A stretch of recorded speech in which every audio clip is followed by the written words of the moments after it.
Let's talk herd. There's always this debate between using the hand tools and the electric. You use electric tools and you don't feel that they are damaging, or what do you feel about that? No, you can take less off with an electric tool than you can with a hand tool. It's the person who's using the tool that decides how much tooth you take off. And with the electric tool, wherever you put it, it's got the same efficiency.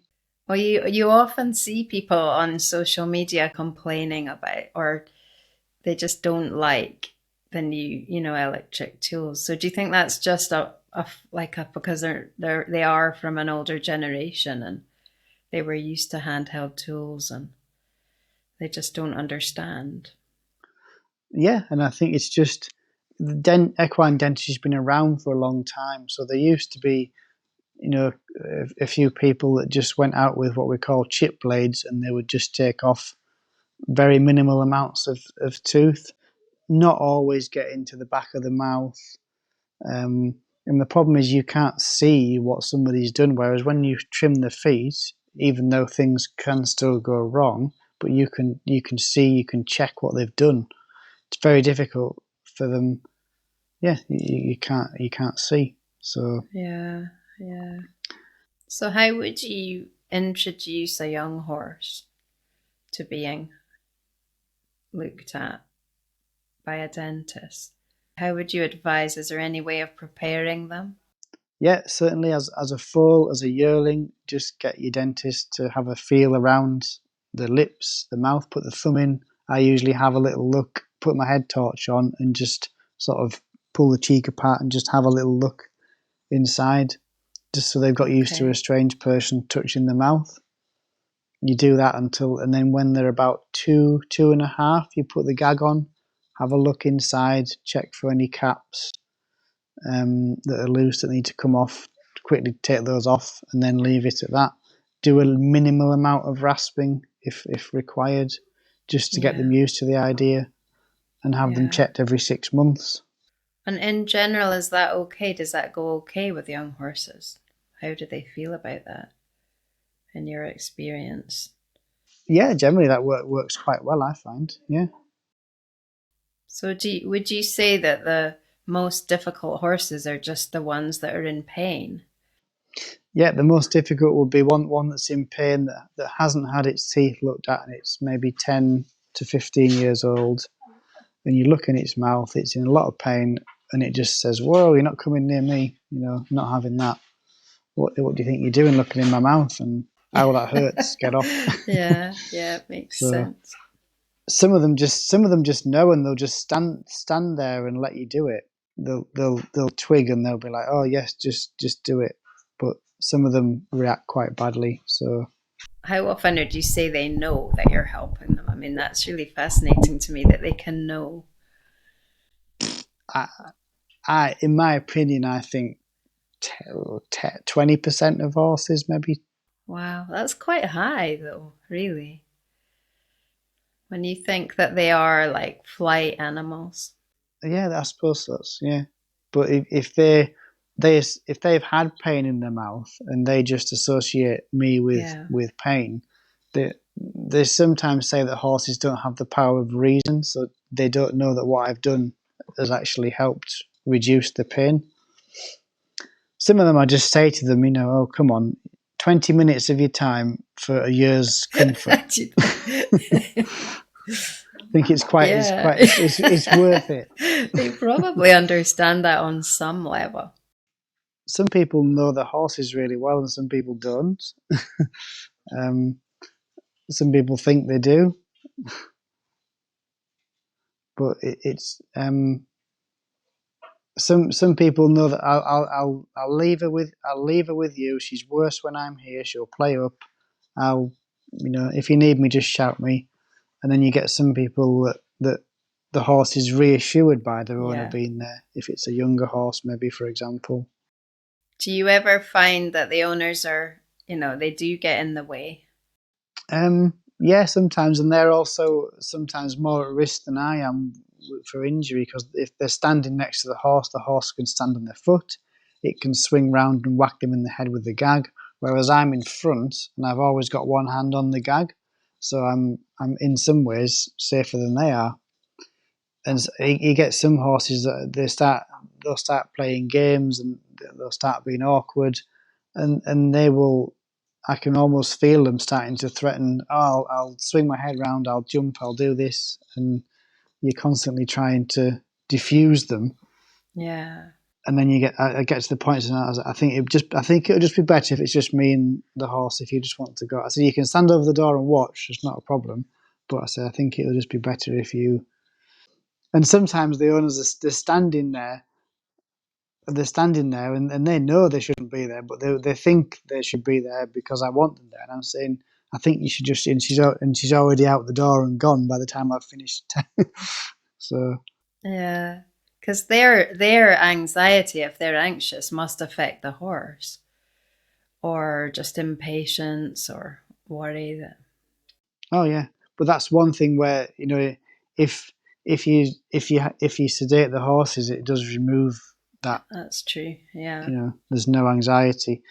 They you still only get half an hour to an hour before the sedation wears off, but it does reduce the stress, definitely. It's a better working environment. It's easier. Yeah. A lot of dental technicians complain of pain in back, neck, shoulders because they're always having to wrestle a little bit and move with the horses. And I mean, some people, when they're sedated, they can literally sit in a chair and just the horse is just there like a slab of meat in front of them to work on. Yeah. But for me, there's nothing better than a well-behaved horse with a routine mouth that's steady, especially if it's the last one of the day, and it just makes you feel good. You've had a nice, easy one, good to do. The horse enjoyed it, no problem. Do you find that as you get to know them and you've done them more times, that they get better, that they're easier to do? Sometimes they get better, sometimes they get worse. So you don't notice like a common denominator, like that you're making them worse, or is it just the whole? It's completely individual. I would say generally they get better, That's a good sign. especially if they're done 6 monthly. They get used to it because the thing is I'm doing it every day, so I sort of think, come on horse, get on with it. But you forget that this horse hasn't seen me for a year. Yeah, exactly. I expect it to stand and tolerate it, and it hasn't. And I'm doing it every day, and I suppose that's one thing that I'm guilty of is you forget that they don't Yeah, see you every yeah, day. yeah. So do you think that you have over your career got better and better at connecting with them and just like giving them confidence in what you do and, understanding their fear about it? Oh yeah, definitely. Everybody says to me, "Oh, you're so calm with them. You're so good with them," and you just learn. You get some horses and they don't want you to touch the nose. They hate having the nose touched, and you'll be trying to have a little feel, put your thumb in, feel around, check around the lips, examine them, but they hate it. So actually, sometimes you're just better off going to put the gag on because they don't mind that. But when you start fiddling with the nose, they think you're going to give them a wormer or poke them or. So do you think you can pick that up? You can sense what the best path is for a horse? Oh yeah, definitely. I can sense that. Read them very well. Yeah. And then you'll get some horses they might have a bit of tension in the poll, or they might be ear shy. So you've got to be careful when you put the gag on, when you put the strap over the neck. Just be careful. And if you're sensitive to their needs, they generally behave a lot better. Yeah. So you're just sensing their energy when you're doing that. You wouldn't say it's from their behavior. Yeah, you're reading the body language. Yeah. See, I can't, I don't know. I think it's Depends more, how yeah. deep you want to go. Yeah, for me, it's more than the body language because sometimes the body language and the energy says a different thing. Like they can be standing quietly, but they're All right. super tense inside. And so, would you say you are feeling the Oh well, energy? people say that to me all the time. So they'll say it. they'll say to me, "Oh, he's been really good. He's really," and I'm thinking this horse is going to explode any minute, and I'm Yeah, trying my best not to upset it, yeah, yeah. and they have absolutely no idea. And then I'll get somewhere. They'll almost tell me. They'll tell me that the horse is very nervous. Just watch this one. Just be careful. So I'll be careful not to cross any boundaries or push it to the point where it's going to object. And usually they don't react and they're fine. Oh, and I can't believe it. He didn't. I was expecting him to diss and jump around him. It's amazing what they'll tolerate and let you do without drugging them. Yeah, I suppose it's quite a kind of difficult job that you've got because you're doing a lot of different things. You have to be an animal behaviorist, like a communicator, know what you're doing technically, and Yeah, you have to be able to. The thing is, what happened in the olden days was a lot of people that did horses' teeth. They were very good at communicating with the animals, but they weren't really doing enough dentistry to actually address the issues in the mouth. yeah, that's So they were interesting. just Yeah. giving the teeth a nice little tickle, and the owners think they're wonderful because the horses just stand there. They've not upset the horse. They've had the gag on, done the rasping, job done. Um, so it's that balance between upsetting the horse and getting the job done, um, and reading them. That's good. Yeah, it's an interesting point that it's not just about what it appears to be. It's also about the actual job you're doing, and you can't really show people unless they feel inside the mouth, and then it's a hard, it's hard for someone who doesn't know what they're feeling really to understand. It's well, but what do they say? But bullshit baffles brains. That's the problem. But I have a spec light on my gag, so I can show them things and say, look, this horse has got a really bad ulceration. It's got this, and you can point it out. And I would say, this, you've got a lot of growth here. So if this horse was done 6 months, if I'd done this horse 6 months ago, I would be disappointed if its teeth were like Yeah, this six yeah, months later. yeah, yeah. So how often is a good time to get them done? Do you think that you can do them too often? Oh, we always, yeah, you can. Every horse is very different. They all grow at different rates, but I think often a year is too long and 6 months is too short. So sometimes sort of 9 months is better. Um, the trouble is that's where the problem of the business model comes in. You see, if you see the horse, some dentists will say they book the clients in every 6 months, and it's just easier and it's a preventative thing. Whereas I'm a little bit more, what's the word, honest, and I'll say that yeah, this one doesn't need doing. You can leave it another 3 months or 6 months, or And then they will tend to leave it too long if you do that. then you get I get people that leave it 13, 14, 15 months, and that's too long. So sometimes if I say to them, right, do 9 Yeah, months, yeah, then when they actually get round to booking it in, it's gone a year. I have some people yeah, that when I'm there, they yeah, won't let me leave until they've booked in again. Some people that just get reminders, and some people I'll say, just message me when you've got a problem. They don't want to have it done every year. They're just when they feel there's a problem. Or, yeah, yeah, but for me, it's easier when I've seen them regularly and they get used to it, and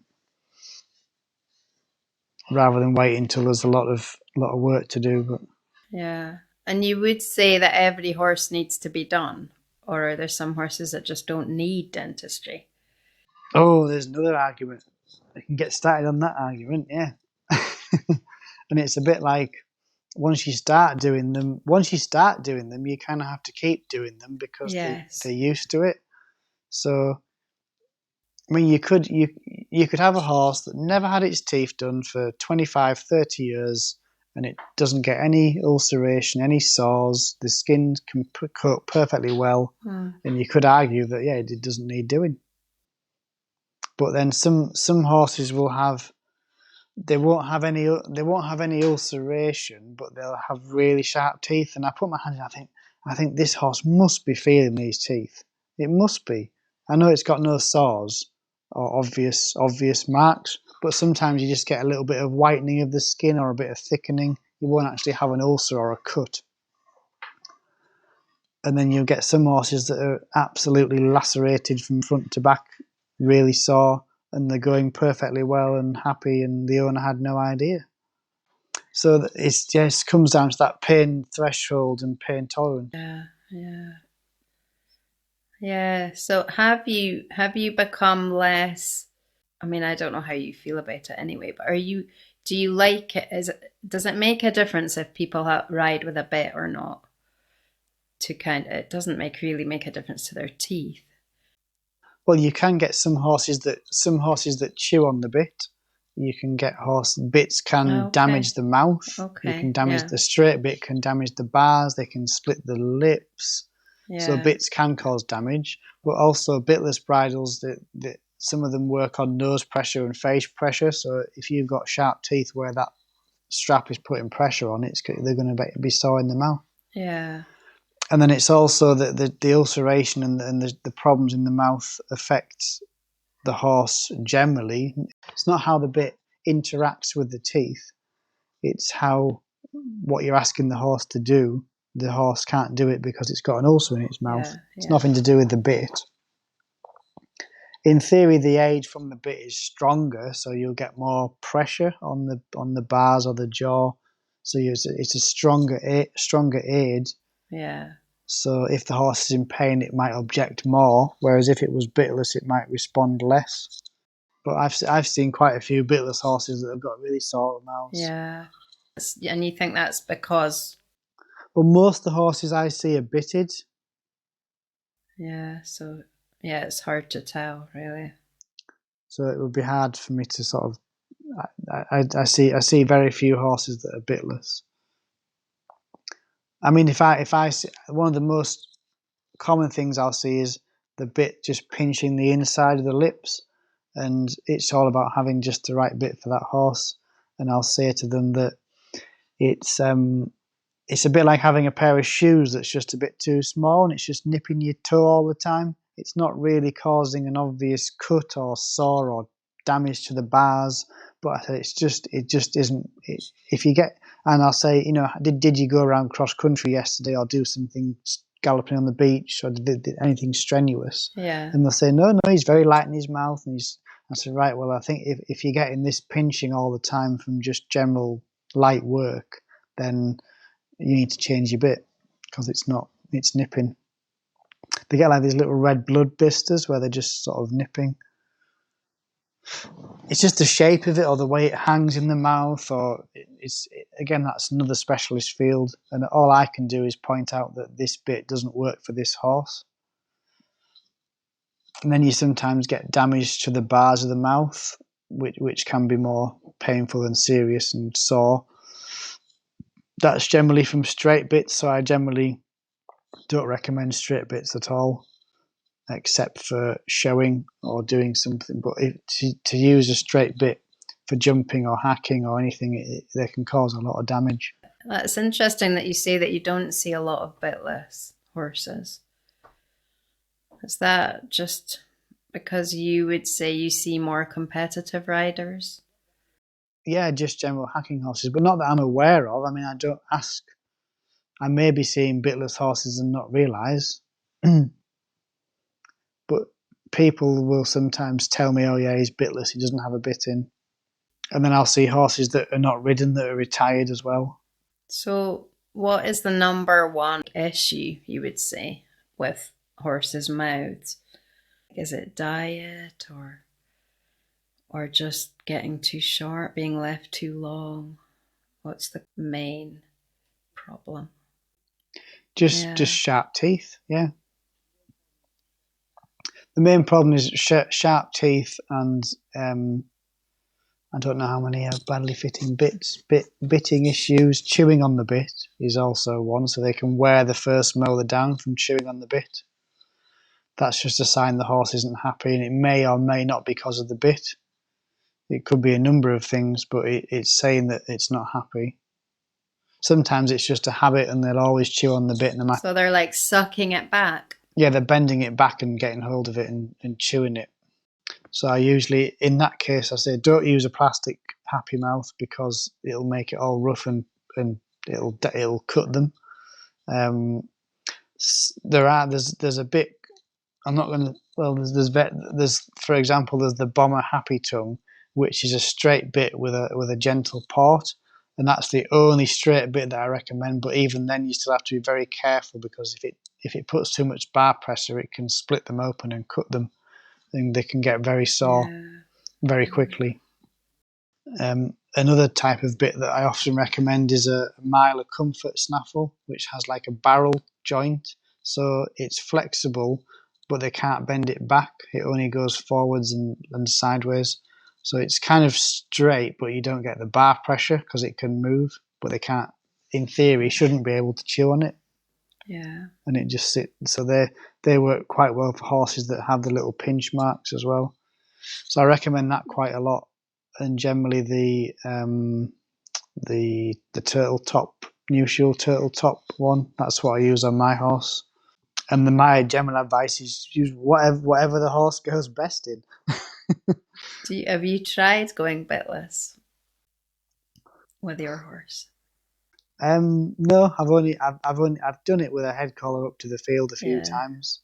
But I would just like to know that if I need it, I've got that extra control. I mean, my horse, in my opinion, is very light in his mouth. But if we're having a good canter somewhere and I need to turn him or stop him, I know that I've got that aid if I need to. Yeah, see, I don't know that it's really about the amount of force because I find that it's actually creating tension in them to have that kind of threat. So when they're bitless, they're a lot calmer anyway. And like yeah, A yeah, lot more relaxed, yeah. yeah, but that's kind of another subject, I suppose. And I guess it's just it's just Yeah. what I'm used to. I think that's why people are kind of slow to change because they just get into these habits. Well, the bitless thing's a little bit of a sometimes a little bit of a fad, and people like to say, "Oh, I'm bitless and I'm barefoot and I'm without understanding the the true merits of everything." Yeah, I think so.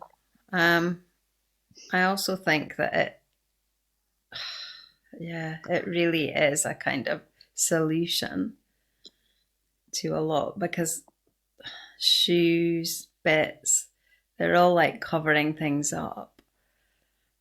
You know, when you talk about how they're light in their mouth.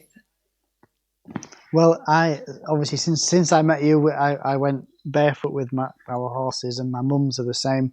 But I have had to put shoes on my horse for the first time in 6 years, just on the front. He was just not sound, just unsound. He's got bilateral side bone, um, and if he stood on an uneven surface and twisted his foot, he was just hopping lame.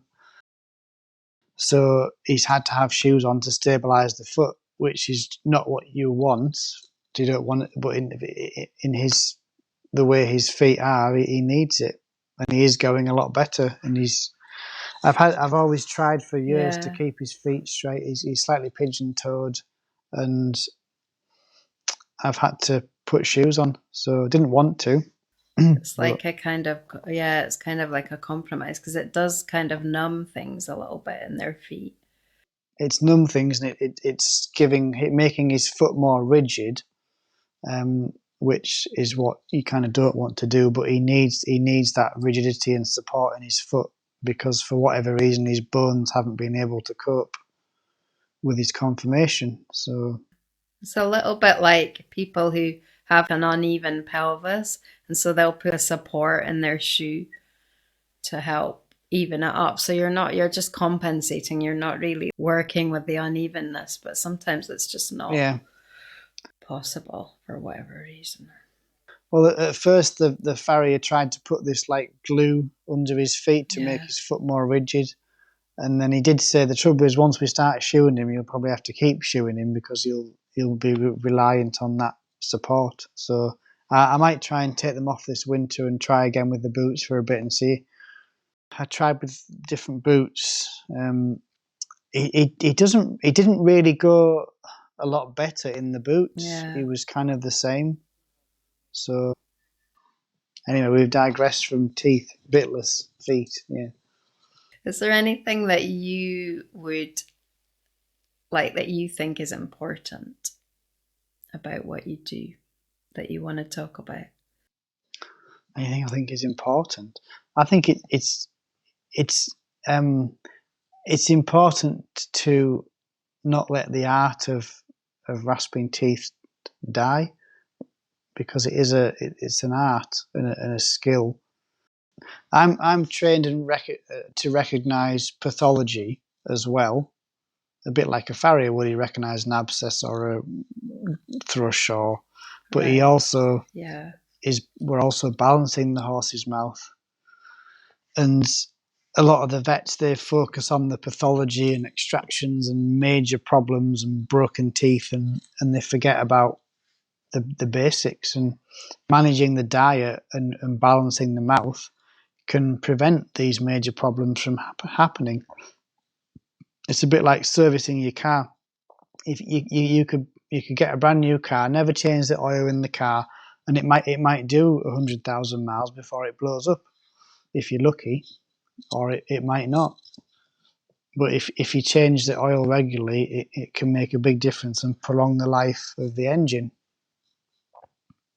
It's always a good analogy I like to use. Yeah. That's a good point, that it's really maintenance. And there is another thing that you'll probably think is a bit airy fairy, but I really believe that if you want if you want a problem to solve, you're gonna find one. So a lot of the time people have got this attitude with, especially with horses, because they're babies and they care so much about them, that they're like trying to fix something all the time. So that they create problems.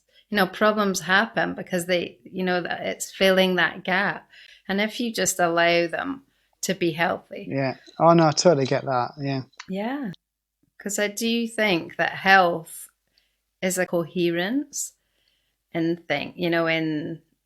just the way that things work, an underlying balance. And if you can just allow that, like believe in that, then you'll find the balance. Like one thing balances another, like everything, like their grazing and their lifestyle and their social, like their behavior, and that's the holistic principle, that things support each other. So, for example, with my horses, I don't put insect repellent on them. But then this summer they had a a flock of egrets that came and was living with them basically, and taking off the insects. And I think if I put stuff on them, then that would put them off. And I don't worm them, like I don't give them a sort of synthetic wormer. But then that means that we've got so many more dung beetles and insects in the field, and they're like really healthy. So I think there is a kind of positive cycle that you can get going, but you do have to do, like you say, you have to understand it and you have to do it properly. You can't just kind of do it halfway or do one part of it, and think it's not a fad. It's more of a lifestyle, or a way of doing things. Well, we keep our horses quite naturally. I don't really worm them that often. We keep them. We do the conservation grazing. They live out all the time. Um, all the horses are barefoot apart from mine. Um,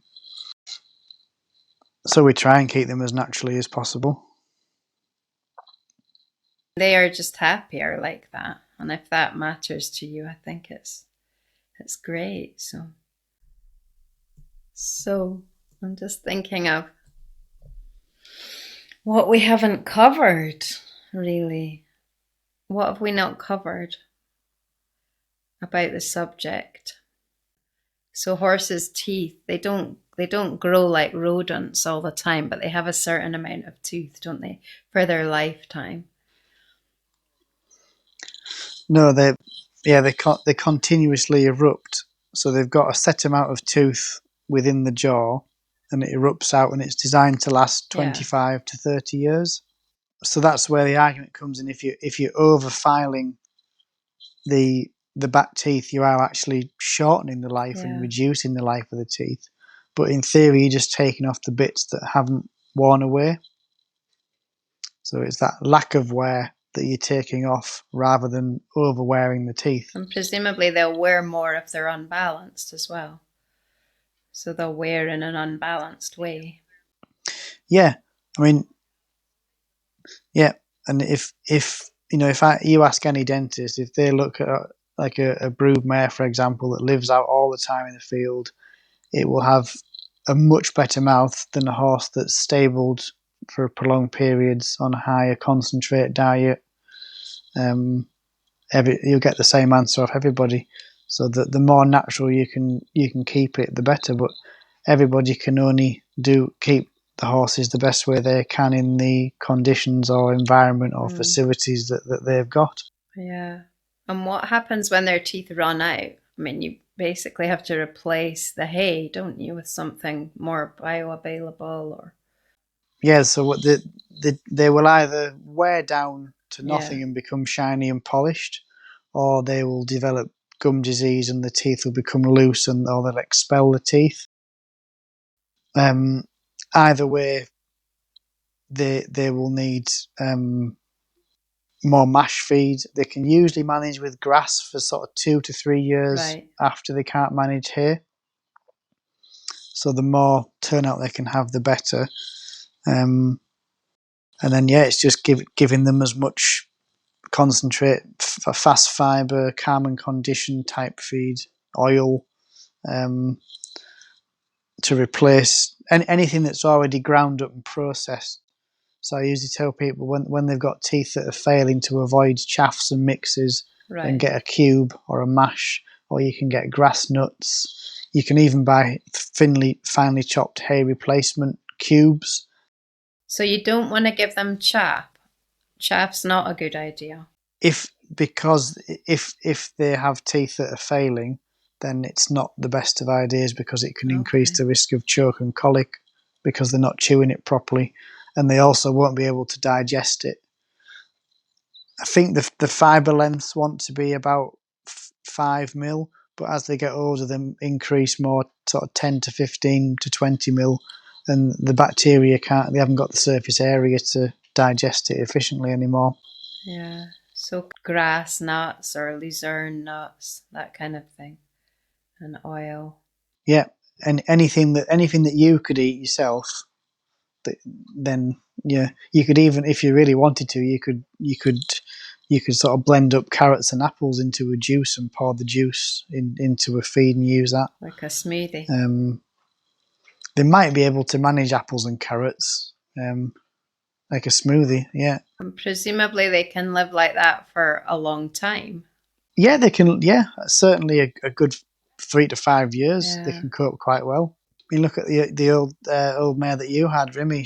Yeah. She lost quite a few of her teeth, and she used to be the lawnmower, didn't she? She used to be going round all the Yeah. bits, getting the grass, and Well, she was 34, I think. Then she had the holes in her teeth, or the holes where her teeth had been, and she got an infection. where her teeth have been. Yeah. Well, I had a few. I've seen a few horses that reach 30 that have a functional mouth, but not many because generally the teeth will expire or wear out. Depends on how greedy they are and how much they've eaten and how hard the teeth are, um, and the dentistry they've had. Is the hardness of their teeth affected by the minerals that they eat? Yes, I think when you see horses in drier climates, the teeth are harder. So if they're on less grass and more dried hay, it does make the teeth harder. So you get the other extreme is for horses eating too much wet, mushy grass and haylage, it will stick into the teeth more and get stuck around the teeth and stick to the teeth, and it'll actually almost cause gum disease and loosen the teeth over time.